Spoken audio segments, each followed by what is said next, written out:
ஆடு வச்சிருந்தேன், மாடு வச்சிருந்தேன், 500 செம்பரி ஆடு வச்சிருந்தேன், 170 கிட மாடு வச்சிருந்தேன்.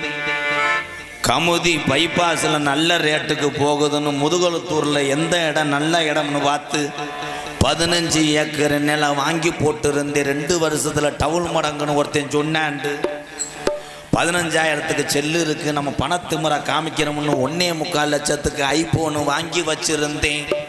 பொண்டாட்டிக்கும் பிள்ளைக்கு வேணும்னு மற்ற பொம்பளையில் மினிக்கி திருறாளுன்னு நம்ம பொண்டாட்டியை விட்டு கொடுக்கக்கூடாதுன்னு ரெட்டை செயினா 250 ரூபாய் நகை எடுத்து வச்சுருந்தேன்.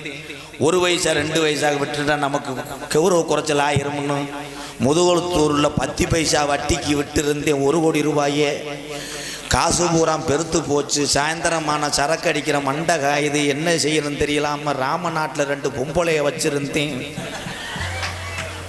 அட அத்தனையும் போச்சு குடியால் இந்த நிலையாச்சு, அட அத்தனையும் போச்சு குடியால் இந்த நிலையாச்சு. ஆடு வச்சிருந்தேன், மாடு வச்சிருந்தேன், 50 செம்பரி ஆடு வச்சிருந்தேன், அழகரேசு வண்டி வச்சிருந்தேன், 4 மரசு நெல்லு வச்சிருந்தேன், நல்ல குடும்பத்து பேரு வச்சிருந்தேன். அட அத்தனையும் போச்சு குடியால் இந்த நிலையாச்சு, அட அத்தனையும் போச்சு குடியால் இந்த நிலையாச்சு.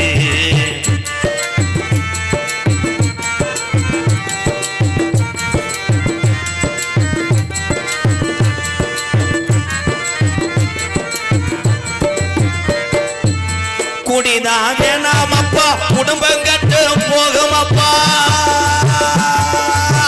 குடிதான் வேண்டாமப்பா, குடும்பம் கெட்டு போகுமப்பா. குடிதான் வேணாமப்பா, குடும்பம் கட்டு போகுமப்பா. அப்பவே சொன்னாங்க, அதை யாரும் கேட்கல, யாரும் கேட்கல.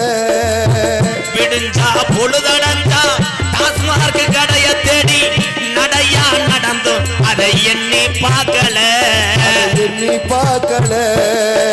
அண்டா குண்டாவையெல்லாம் அடகு வச்சு குடிச்சு புட்டேன், அண்டா குண்டாவையெல்லாம் அடகு வச்சு குடிச்சு புட்டு.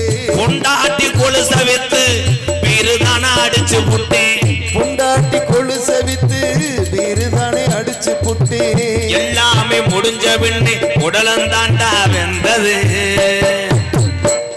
எல்லாமே முடிஞ்ச பின்னே கண்ட கண்ட பாலாதி சரக்கு அடிச்சு பொண்டாட்டி குடிக்க வேணாம்னு சொல்லி கேட்காம சரக்கு அடிச்சு புட்டு வாடகை